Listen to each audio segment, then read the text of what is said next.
Welcome to the Painter's Business Podcast with Stephanie Stover. Let's roll.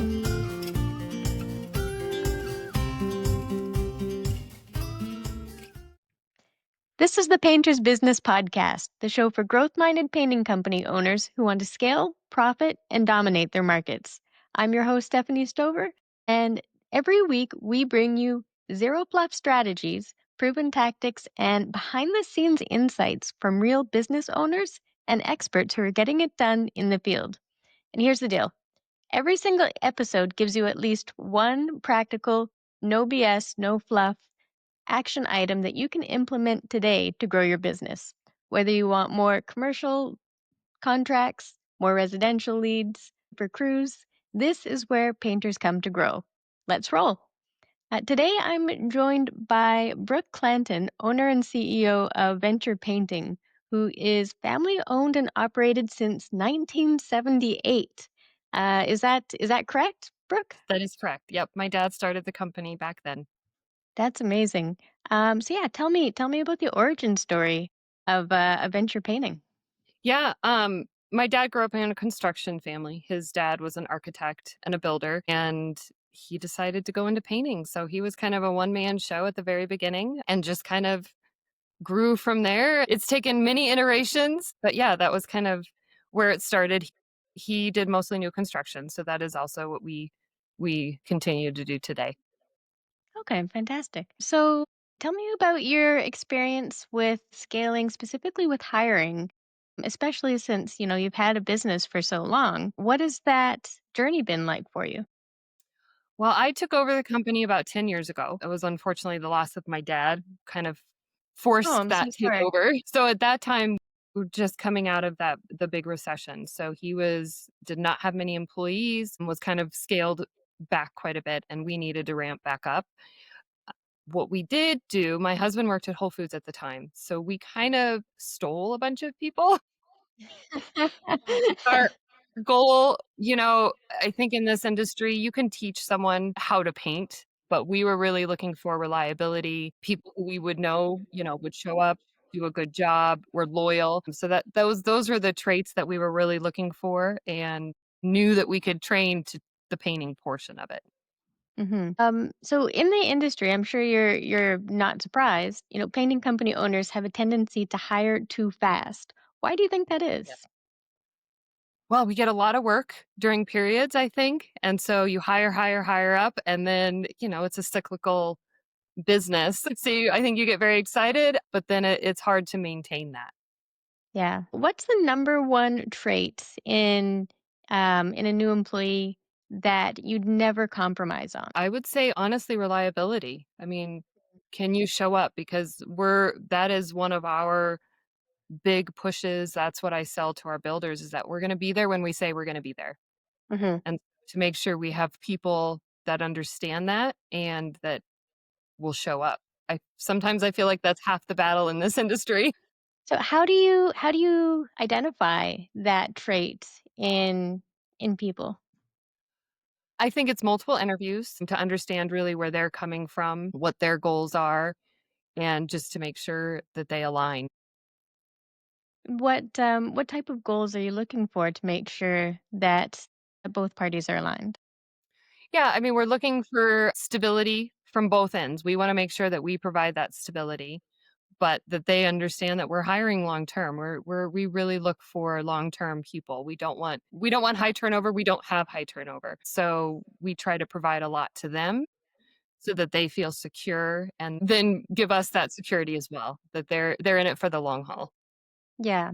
So since painting is such a, like you said, such a cyclical business, a very seasonal business, how do you provide that stability for your crew during the off season?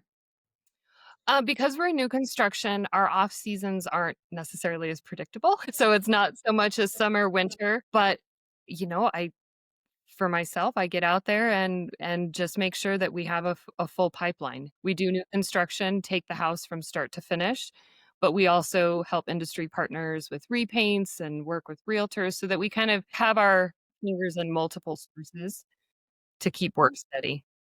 Oh, good. Fantastic. What would you say is the biggest red flag when somebody applies for a position with you? That is a good question. Sure. um,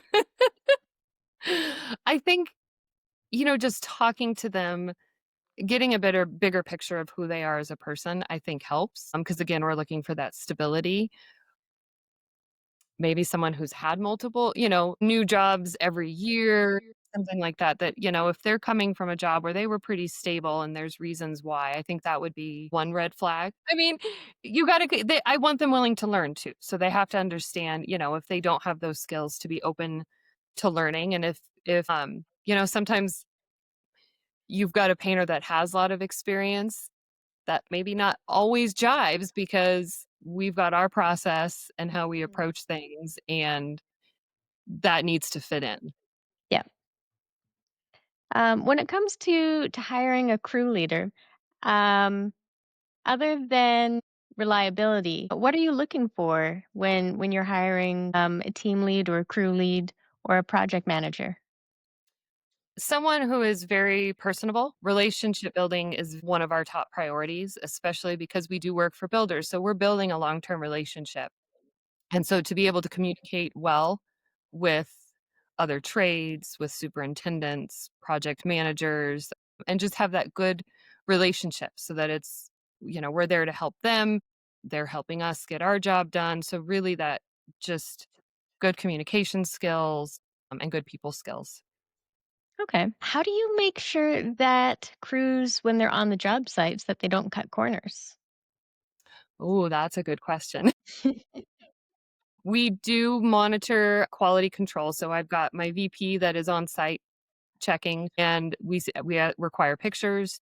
Hmm. We have a full system where they're sending in daily reports, and then we're going on site and checking that and backing that up. What system do you use for your to keep track of all the pictures and whatnot? We are using JobTread. So that's Oh, okay.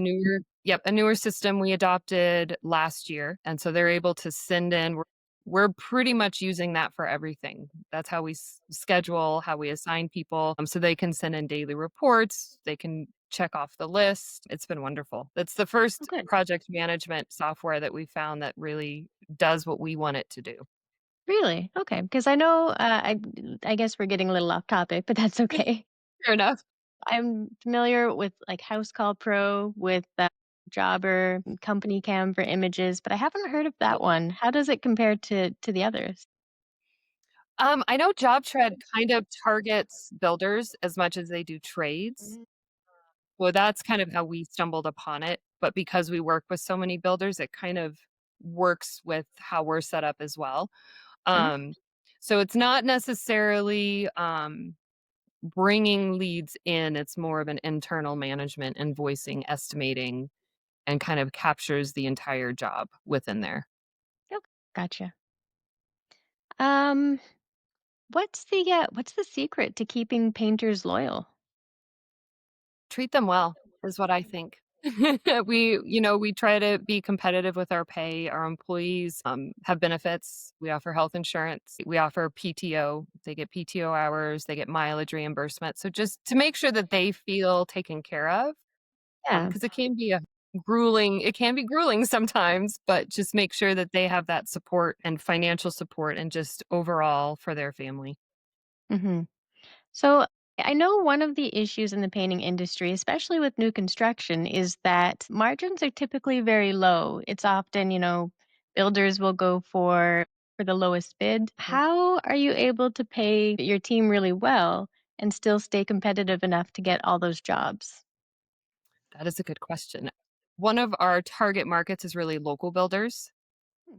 So that helps. It's that relationship building. So they know up front we're gonna be a little more expensive, but they know the service that we're gonna provide, and that's really been very helpful to kinda just keep that, and we work with them, but I'm very upfront that our prices are typically higher, but what Hmm. we can provide in additional service, warranty work, especially with new builders, we're dealing with homeowners through the builders, so it's guaranteeing them they're gonna have that security of people knowing what they're doing and there until the job is done. So what's your best advice for someone just starting out? Ooh, that's a hard question because I kinda grew up in the business. I think quality, I mean, you've got to and you have to earn that. I mean, that's just make that your focus. Customer service, I think, is really important. Paint can change things, but it's a fairly inexpensive way, especially for repaints to kind of change the feel of a room. Just that extra customer service, I think, would be a good focus. So homeowners feel secure that they're getting a good job and happy with the transformation. Okay. What's your biggest challenge in the business right now? It sounds like you're doing really well. We are doing pretty well. I think because we're so tied to new construction, it's been a difficult year. Things Mm, are not normal. We're seeing slower projects move a lot slower. So that's really our biggest challenge this year is we're so far down the line, all those delays just right. push out and out. And so that I think because we're in new construction, that unpredictability that's out of our control is Yeah. probably the biggest challenge. And what have you guys done to overcome that? Reaching out to new builders, trying to just, really make those connections, strengthen the relationships we do have, and then expanding a bit. So we are also reaching out to like realtors for homes that are either being Oh, sold or just sold so that we can, help these new homeowners either refresh to sell it or once they move in, give it their own personality. HOAs, I think those are a good avenue as well. So just trying to expand a bit so that we don't have all our eggs in one basket. And again, for me, I really like the long-term relationship building. So mhm. realtor, HOAs, these are all things that we can really establish ourselves with and show our reliability. And what are you doing to reach out to them? At this point, it depends. We are members of the HBA, which is the Home Builders Association, and so we do have exposures through them. And then just reaching out either by email or phone call, introducing ourselves. We've got a great group of builders that will speak very highly of us, so we can add that in. But yeah, just finding them, and if they seem to kind of fit, what we're doing in our niche, just reach out. Oh, fantastic. If you had a magic wand that you could wave to solve any one problem in the business, what would it be? Maybe a little more just stability, the ups and Yeah. downs, even it out. Even flow would be great. Yeah. Not so much work in the summer times and maybe a bit more in the winter? Exactly. Yeah. Yeah, that Yeah, would that's be fair. nice. Awesome. Where can people follow you or get in touch? We do have a website. We're, not on social media, but we do have a website that they can reach out to us through the HBA. We are on their website. What's your website? Venturepaintinginc.com. It's- And it does give a little history. It gives a history of my dad. He was really the heart and soul of this company. Do you have a few minutes to tell us about it? Yeah, sure, absolutely. I mean, his goal was relationships too. I actually have a video interview of him talking about how that's that is the goal. That is how your business succeeds Mm, is through relationships. Um, he expanded and contracted throughout all of those years, just depending on kind of what the market was doing. Like I said, when I took over, so I've been running the company about 10 years. They were small at that point. He had kind of, he was on the retirement side. I was not, so we did have to gear back up. But I started in the field at 16. I loved it.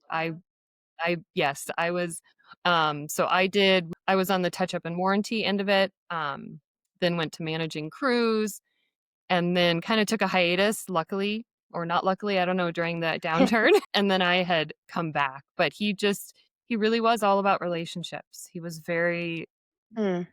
engaging and he had established some great relationships that I was able to pick up and continue. Oh, that's fantastic. Well, yeah, I would love to see that video, and we can share that with our listeners as well. Yeah, I will track that down. I don't have that on the website, but I will find it because it was It was great. Oh, good. It was a full interview with a high school student, but that particular part was just it has still stuck with me. Well, that's fantastic. Any last piece of advice or message you'd like to leave listeners with? I mean, it's a great industry to be in. I love the painting industry.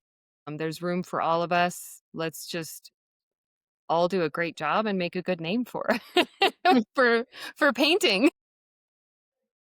I love it. That's a great message. Thanks for tuning in to today's episode. You can find Brooke Clanton at venturepaintinginc.com. If you want to keep up with what we're doing, I hit subscribe or follow. Share this with a painter who needs to hear it. And if you're doing $1 million or more and want help scaling, go to passionatemediamarketing.com. Catch you on the next episode. Thanks for tuning in to today's episode. This is the Painter's Business Podcast with Stephanie Stover.